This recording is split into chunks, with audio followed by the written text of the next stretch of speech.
Ibu bapak saudara-saudara, jemaat yang terkasih dalam Tuhan Yesus Kristus, selamat hari Rabu buat kita semua. Salam sejahtera dan salam sehat selalu buat kita semua. Bersyukur bahwa pada hari ini kita boleh kembali bersama-sama berjumpa di dalam persekutuan dengan Tuhan dan keluarga kita masing-masing. Dan kita akan kembali belajar merenungkan firman Tuhan. Oleh karena itu mari kita persiapkan hati dan pikiran kita untuk kita berdoa memohon bimbingan Roh Kudus. Kita berdoa. Tuhan, terima kasih untuk kesempatan kami boleh kembali berjumpa dengan Tuhan dan keluarga kami di dalam persekutuan. Kami semua adalah umat-Mu yang merasakan senantiasa kehadiran Tuhan, sehingga saat ini juga kami mengucap syukur kepada Tuhan atas anugerah dan berkat-Mu dalam kehidupan kami. Namun dalam kelemahan keterbatasan kami juga kembali memohon kepada-Mu agar memberkati kami, khususnya melalui firman Tuhan yang akan kami baca dan renungkan bersama-sama. Biarlah Roh Kudus-Mu membuat kami dapat mendengarkan, merenungkan, dan terlebih lagi melakukan firman Tuhan dalam hidup kami. Berfirmanlah Tuhan, kami anak-anak-Mu telah siap mendengarkannya. Amin. Pembacaan Alkitab di dalam ibadah keluarga pada hari Rabu ini sesuai dengan Sabda Guna Krida diambil dari Injil Yohanes pasal yang keempat ayat 11 sampai ayat yang ke-26. Firman Tuhan di dalam Injil Yohanes pasal 4 ayat 11 sampai 26 menyatakan, kata perempuan itu kepadanya, Tuhan, engkau tidak punya timba dan sumber ini amat dalam. Dari manakah engkau memperoleh air hidup itu? Adakah engkau lebih besar daripada bapa kami Yakub yang memberikan sumur ini kepada kami dan yang telah minum sendiri dari dalamnya, ia serta anak-anaknya dan ternaknya? Jawab Yesus kepadanya, barang siapa minum air ini, ia akan haus lagi. Tapi barang siapa minum air yang akan kuberikan kepadanya, ia tidak akan haus untuk selama-lamanya. Sebaliknya air yang akan kuberikan kepadanya akan menjadi mata air di dalam dirinya, yang terus-menerus memancar sampai kepada hidup yang kekal. Kata perempuan itu kepadanya, Tuhan, berikanlah aku air itu, supaya aku tidak haus dan tidak usah datang lagi ke sini untuk menimba air. Kata Yesus kepadanya, pergilah, panggillah suamimu dan datang ke sini. Kata perempuan itu, aku tidak mempunyai suami. Kata Yesus kepadanya, tepat katamu bahwa engkau tidak mempunyai suami. Sebab engkau sudah mempunyai 5 suami dan yang ada sekarang padamu bukanlah suamimu. Dalam hal ini engkau berkata benar. Kata perempuan itu kepadanya, Tuhan, nyata sekarang padaku bahwa engkau seorang nabi. Nenek moyang kami menyembah di atas gunung ini, tetapi kamu katakan bahwa Yerusalemlah tempat orang menyembah. Kata Yesus kepadanya, percayalah kepadaku, hai perempuan, saatnya akan tiba bahwa kamu akan menyembah Bapa bukan di gunung ini, bukan juga di Yerusalem. Kamu menyembah apa yang tidak kamu kenal, kamu menyembah apa yang kami kenal. Sebab keselamatan datang dari bangsa Yahudi. Tetapi saatnya akan datang dan sudah tiba sekarang, bahwa penyembah-penyembah benar akan menyembah Bapa dalam roh dan kebenaran. Sebab Bapa menghendaki penyembah-penyembah demikian. Allah itu roh dan barang siapa menyembah Dia harus menyembahnya dalam roh dan kebenaran. Jawab perempuan itu kepadanya, aku tahu bahwa Mesias akan datang, yang disebut juga Kristus. Apabila Ia datang, Ia akan memberitakan segala sesuatu kepada kami. Kata Yesus kepadanya, akulah Dia yang sedang berkata-kata dengan engkau. Demikianlah pembacaan Alkitab. Yang berbahagia adalah mereka yang senantiasa memelihara firman Tuhan dalam setiap langkah hidupnya. Terpujilah Yesus Kristus, haleluya. Ibu bapak saudara-saudara yang dikasihi Tuhan, di dalam Alkitab diceritakan ada begitu banyak atau beberapa perjumpaan Tuhan Yesus dengan orang-orang yang Dia jumpai dalam kehidupan mereka. Salah satu yang mungkin kita sangat kenal atau mungkin juga sangat dikenal di dalam Alkitab adalah perjumpaan Yesus dengan Paulus atau Saulus sebelumnya. Di mana di sana Yesus berjumpa dengan Saulus yang akhirnya merubah kehidupan Saulus bukan hanya menjadi berubah nama menjadi Paulus, tapi juga merubah seluruh langkah kehidupannya. Dari seorang yang sangat membenci Yesus dan pengikutnya menjadi seorang yang dipakai Tuhan luar biasa memberitakan tentang kehadiran Tuhan Yesus. Nah, selain perjumpaan Yesus dengan Paulus, ternyata ada perjumpaan-perjumpaan yang lain yang juga dicatat di dalam Alkitab yang juga merubahkan kehidupan orang-orang. Salah satunya adalah perjumpaan antara Yesus dengan perempuan Samaria yang diceritakan dalam bagian perikop bacaan kita pada saat ini. Nah, perjumpaan ini adalah sebuah perjumpaan yang menurut saya juga sebuah perjumpaan yang spesial, karena dalam perjumpaan ini juga kita lihat bersama-sama Yesus akhirnya bisa mengubahkan kehidupan seorang perempuan Samaria yang hidupnya kita bisa lihat bersama-sama dalam bacaan kita diceritakan sebagai sosok yang mungkin dianggap banyak orang kurang baik. Sehingga kemudian dari hal ini kita melihat bahwa hal yang pertama yang kita pelajari dari perjumpaan Yesus dengan perempuan Samaria adalah perjumpaan ini adalah perjumpaan Yesus dengan orang-orang yang dianggap tidak layak, tidak baik di tengah-tengah kehidupan sehari-hari. Mungkin ini juga sama dengan atau serupa dengan apa yang diceritakan tentang perjumpaan dengan Saulus. Saulus juga menurut orang-orang yang mengenal Kristus, dia tidak baik. Dia sosok yang kejam, dia sosok yang membenci mereka. Demikian juga kita lihat bagaimana juga perjumpaan Yesus dengan perempuan Samaria ini. Salah satunya adalah karena dikatakan juga dalam ayat sebelumnya, di dalam ayat 9, kita lihat bahwa orang Yahudi itu nggak bergaul dengan orang Samaria.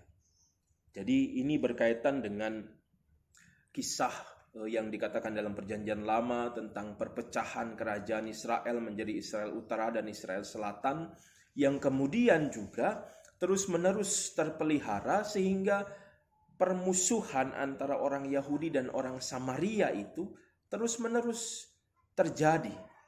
Bahkan sampai masa di mana Yesus hadir, bahwa itu terus-menerus terjadi sehingga perjumpaan antara Yesus dengan orang atau perempuan Samaria ini adalah sebuah perjumpaan yang tidak biasa, perjumpaan antara seorang yang dianggap tidak layak, tidak baik, tidak benar di antara orang-orang.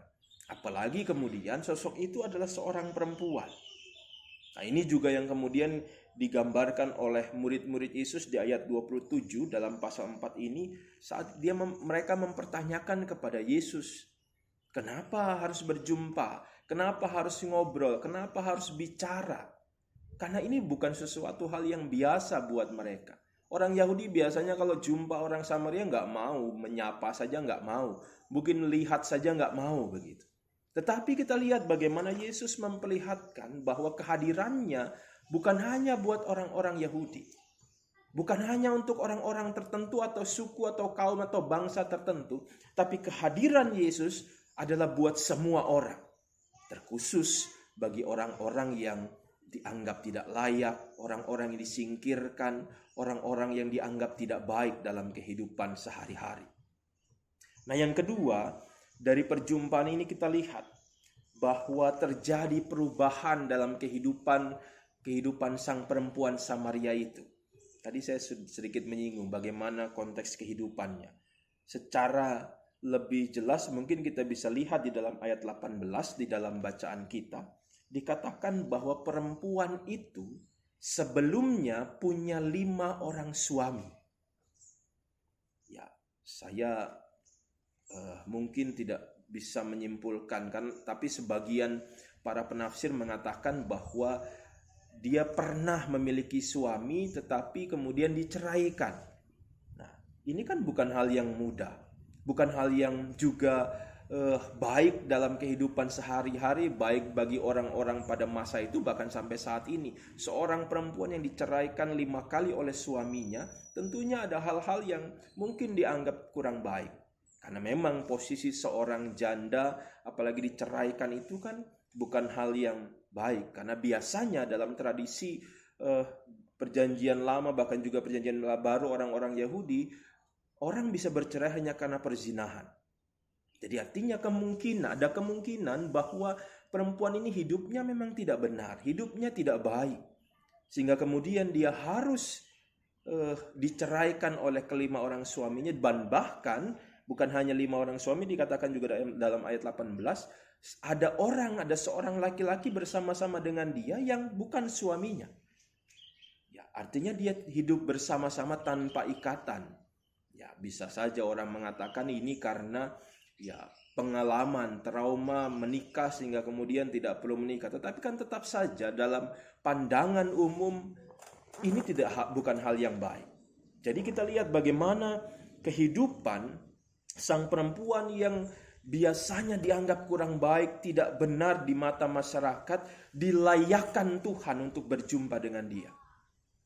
Biasanya, Bapak Ibu, saya pernah waktu bertugas di Kalimantan, khususnya di Apokaian, salah satu alasan kenapa GPIB ada di Apokaian adalah karena sebuah aturan gereja yang disebut sebagai disiplin gereja, yang pada saat waktu dulu itu diterapkan, sehingga kalau ada seorang yang bersalah, dia akan dikucilkan, baik dari masyarakat maupun dari gereja. Sehingga orang tidak bisa dilayani, orang tidak bisa berkumpul bersama-sama dengan orang lain, orang gak bisa berjumpa dengan orang lain.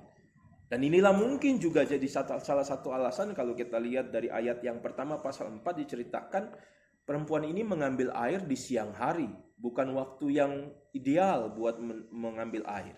Mungkin karena dia malu atau mungkin karena memang dia dijauhi oleh masyarakat. Jadi artinya bahwa seorang yang tidak layak, seorang yang dianggap tidak layak di masyarakat, dilayakkan Tuhan. Jadi kita lihat kembali bahwa Tuhan mengasihi semua orang. Tuhan menyatakan kasih-Nya bagi setiap orang, bukan hanya orang-orang yang dianggap benar, tapi bahkan orang-orang yang dianggap keliru, orang-orang yang dianggap tidak benar, orang-orang yang dijauhi oleh masyarakat. Dan ini tentunya berakibat atau berefek yang baik buat kehidupan perempuan ini. Kehidupan perempuan ini juga akhirnya bisa berubah. Jadi dari seorang yang mungkin merasa tidak layak, seorang yang rendah diri, seorang yang kemudian merasa tidak mampu melakukan apa-apa, tapi kemudian dengan perjumpaannya dengan Yesus, tentunya hal ini menguatkan dia. Hal ini tentunya membuat dia tetap meyakini kembali akan kehidupannya yang dia harus jalani. Dan ini juga yang kemudian dimunculkan dalam apa yang kemudian dia lakukan selanjutnya. Bapak Ibu Saudara, kita lihat saat setelah berjumpa dengan Yesus, perempuan ini dikatakan di ayat yang ke-28, meninggalkan tempayannya lalu pergi ke kota dan berkata kepada orang-orang di situ. Kita lihat perubahannya. Dari seorang yang tidak percaya diri, menganggap dirinya nggak layak, menganggap dirinya nggak bisa berjumpa dengan orang-orang, perjumpaan dengan Yesus mengubahkan dia sehingga dia berani berkata, berani kemudian bersaksi, berani berjumpa dengan banyak orang, untuk menceritakan sebuah hal yang memang membuat dia berubah, yaitu perjumpaannya dengan Kristus. Yang mengajarkan dia untuk menyatakan kuasa Tuhan dalam kehidupannya. Dan ini juga perubahan akhirnya bukan hanya diterima dan dirasakan oleh dia pribadi, tetapi kita lihat bersama-sama di ayat 39 dalam pasal 4 ini, banyak orang Samaria akhirnya percaya pada Tuhan Yesus. Puji Tuhan, kita lihat bagaimana perubahan itu benar-benar bisa terjadi. Jadi artinya ini juga mengingatkan kepada kita, setiap kita yang sudah diubahkan Tuhan juga bisa dipakai Tuhan untuk mengubah banyak orang di sekeliling kita. Dan ini juga mengingatkan kita, jadilah agen-agen perubahan itu. Jadikanlah hidup kita ini sebagai seorang yang mau benar-benar menyatakan kuasa Tuhan, sehingga juga itu dipakai Tuhan mengubahkan banyak orang di sekeliling kita. Nah, ketiga, perubahan juga terjadi dalam kehidupan iman perempuan itu. Bahkan juga nanti mungkin iman orang-orang Samaria. Di ayat 21 Yesus katakan, "Percayalah padaku hai perempuan, Saatnya akan tiba bahwa kamu akan menyembah Bapa bukan di gunung ini dan bukan juga di Yerusalem. Bapak Ibu Saudara, buat orang Samaria, mereka punya tempat khusus, tempat yang mereka anggap kudus, sama seperti orang Yahudi menganggap kota Yerusalem sebagai kota yang kudus, kota yang suci. Orang Samaria punya gunung Gerizim namanya, tempat di mana mereka biasanya berkumpul untuk merayakan hari-hari raya keagamaan mereka. Jadi mereka punya tempat seperti orang Israel atau orang Yahudi yang biasanya berkumpul di Yerusalem. Tetapi Yesus katakan kepada perempuan ini bahwa nanti bukan lagi tempat itu yang menentukan perjumpaan mereka dengan Tuhan. Bahwa Tuhan dikatakan, yang kemudian juga ditegaskan di ayat 24, Tuhan itu atau Allah itu adalah roh. Barang siapa menyembah dia harus menyembah dalam roh dan kebenaran. Artinya bahwa menyembah Tuhan bukan hanya ditentukan oleh tempat.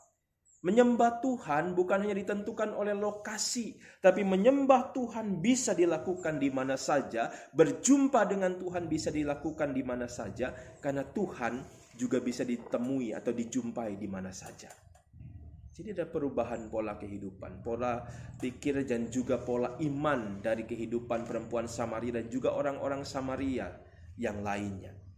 Dan perubahan ini adalah perubahan yang tentunya menjadi perubahan yang positif, perubahan yang membawa mereka menjadi lebih baik lagi. Nah, Bapak Ibu Saudara, kita semua juga sudah berjumpa dengan Tuhan. Kita semua juga dalam kehidupan kita sudah bertemu dan akhirnya mengaku percaya kepada Tuhan. Saya percaya kita semua sudah diubahkan Tuhan dari kehidupan kita yang lama menjadi manusia-manusia yang baru. Nah, pertanyaan yang perlu kita renungkan bersama-sama, sudahkah kita benar-benar berubah? Sudahkah perjumpaan kita dengan Tuhan yang membawa iman kita kepada Tuhan benar-benar mengubahkan kehidupan kita? Karena banyak orang yang hanya mengaku bahwa dia beriman pada Tuhan, hanya mengaku percaya kepada Tuhan, tapi tidak pernah menyatakan itu dalam kehidupannya. Ini seringkali orang sebut sebagai Kristen KTP begitu ya. Bahwa banyak orang cuma ngaku-ngaku. Banyak orang cuma bilang saya percaya, saya beriman, saya melakukan kehendak Tuhan, tapi kenyataannya tidak. Nah, ini yang harus kita renungkan. Apakah kita juga seperti itu?